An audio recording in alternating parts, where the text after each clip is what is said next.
Good morning, everybody. It is Daily Crypto News, and it's Tuesday, July 25th, 2023. I went to see Oppenheimer yesterday. Let me tell you right now, it was absolutely a disaster because we never got to see the movie. First things first, we're sitting there in the first row of IMAX. Now, I've been to IMAX before, IMAX theaters, and I've gotten the first row because it was the only seat in the house, and I was like, oh, this isn't bad, because it was a properly designed IMAX theater. The one I was in yesterday was basically a theater with a big screen, and we were just so far up on that screen, we could barely see the video. The sound was distorted. It was a horrible experience from the get-go. The movie starts, a group of 3 people walk in, the seats are all messed up, so we had to go through this whole thing trying to get the whole row, because it's a sold-out theater, to move their seats, and it was a disaster. And then, an hour into the movie, the power goes out. And the whole movie theater, not just the theater, but all the cinemas in the theater, in the whole building complex, and I think there's probably around, 15, 18 or something like that, all empty out. Everybody gets vouchers. And so it was just a disaster. So I saw the first hour of Oppenheimer yesterday, and it was not a good experience. But what I hope is a good experience is tomorrow, July 26th at 10 a.m. Eastern Standard Time, Congress is doing a UAP or UFO briefing. Can we please just have damn aliens already? Can somebody come out and just say, yes, we have a ship, here it is, here's the aliens, and just call it a day? If not, I don't want to hear about it anymore. I'm really sick of people coming out and saying UFOs, UAPs, and not showing us the damn proof. Give us the goods. Just give us the damn goods. Speaking of the goods, we're here for crypto news. Let's get into it. Bitcoin briefly dropped below $29,000 yesterday, and this is the first time it dropped below $29,000 in over a month, and this is because the Wall Street Journal reported that CZ apparently suggested in a private conversation that the crypto exchange, Binance, and its affiliates had conducted in wash trading several years ago. Dum dum dum. And why is this not important? Because the internal message suggested that they conducted $70,000 worth of wash trading on Binance.us during its debut in 2019. Which is basically nothing. The United States banned wash trading in 1936. So yes, this is bad. This is illegal if it really did happen. But let's just take it for what it's worth, because $70,000 when we're talking about billions of dollars of 24-hour trading volume with Bitcoin is absolutely nothing. A Binance spokesperson obviously replied and said this: Binance does not engage or tolerate in wash trading, which is a violation of our terms of use, nor has it ever done so.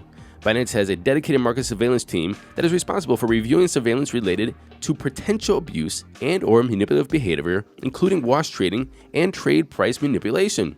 The market surveillance team utilizes surveillance models and a team of experienced surveillance professionals to detect and prevent market abuse. So there. In more Binance news today, Binance stated their intention to file 2 separate motions seeking to dismiss the recent CFTC complaint. In March of this year, if you remember, I don't actually, so I'm very happy I have this right now.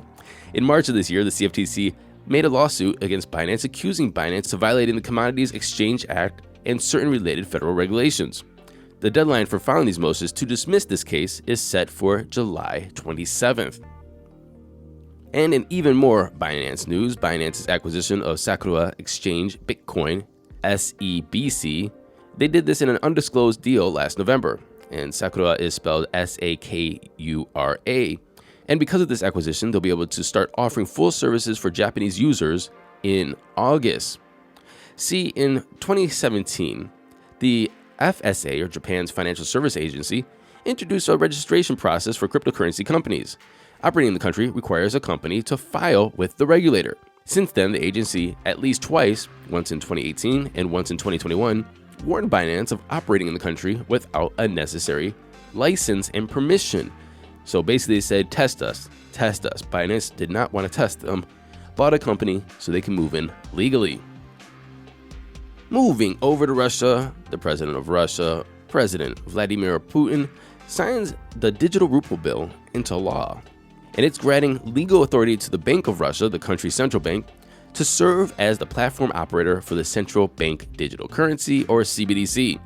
Russian officials have said they do not expect the digital ruble to be widely adopted for years, however. Most citizens will only begin receiving access to online wallets by around 2025 at the earliest. And according to Russian media, if they want to use it, they being the citizens, I assume, they use it. If they don't want to use it, they don't use it. Skeptical laugh. But they continue to say, but we really hope that it's more convenient and cheaper for both people and businesses, and they will start using it. This is a new opportunity. As we heard yesterday, Worldcoin launched, and Worldcoin's total supply is going to be capped at 10 billion Worldcoins, at least for the first 15 years, according to the white paper. After that, in around 2038, the inflation rate of the tokens of the total supply could be 1.5% if it was instituted by voters. Interestingly enough, this is not available in the United States or the UK. I needed to use my VPN to look at their white paper. If you click the white paper link in the United States, you cannot see it. You just can't see the white paper, which is totally bizarre. So with this white paper, you can't understand their goals, the structure, their tokenomics, nothing if you're in the United States. I had to put my VPN to Spain, actually. Now, personally, I'm still on the fence with this. I don't know if we actually need this. I mean, we do need this. We need to verify your ID, your digital identity, but this seems like it's overly complex. Why do we need tokenomics? Why do we need a token cap? Why do we need 25% of these tokens going to the devs? This seems like an overly complex, convoluted solution to a problem that we will have, but it seems like solutions already exist. This is not the elegant solution that we need for upcoming problems with AI and personal digital identity.